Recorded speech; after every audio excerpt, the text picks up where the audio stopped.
Now we cross over now to the energy sector, and the independent power producers have faulted state's decision to open up ongoing power contracts.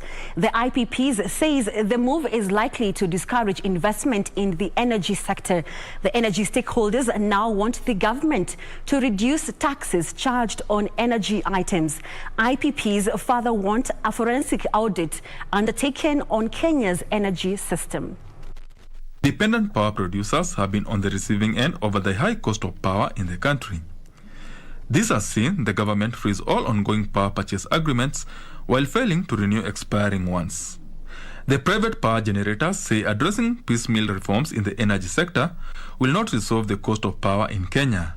According to the IPPs, power plants whose contracts have been retired remain idle and could be used to generate cheap power. This particular power plant that we have doesn't have a life of 20 years. Normally it will arrive for about 30 years. And therefore, if the government takes it over now, or if it continues generating now, it will be providing cheaper power to the country because the capital costs have already been recovered. So far, the Kenya Power and Lighting Company has failed to renew 3 contracts of Ibera Africa Power Company Plant 1 that expired in 2019, Savo Power, which lapsed last month, and Kenyan Kipevu 1 will be due in a year's time. The energy stakeholders say KPLC is likely to suffer huge damages for breach of contracts. Investors have to borrow that money and put on their own money.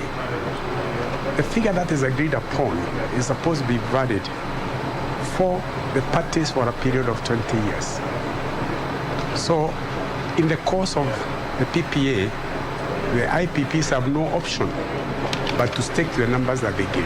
IPPs say the government should embark on a forensic audit of the entire power transmission and distribution system in Kenya to curb system losses estimated to be 16 billion shillings annually. On average, all of us are giving power to the distributor at 9 cents, and the consumer is paying 24 or 17. It means there's a bit more things that need to be looked at. And that's what I'm saying around long term, around seeing what else can be done other than just looking at the cost of generation. The IPPs have further urged the government to subsidize fuel used for energy generation and lower levies and taxes charged on power generation to further suppress the cost of electricity in the country.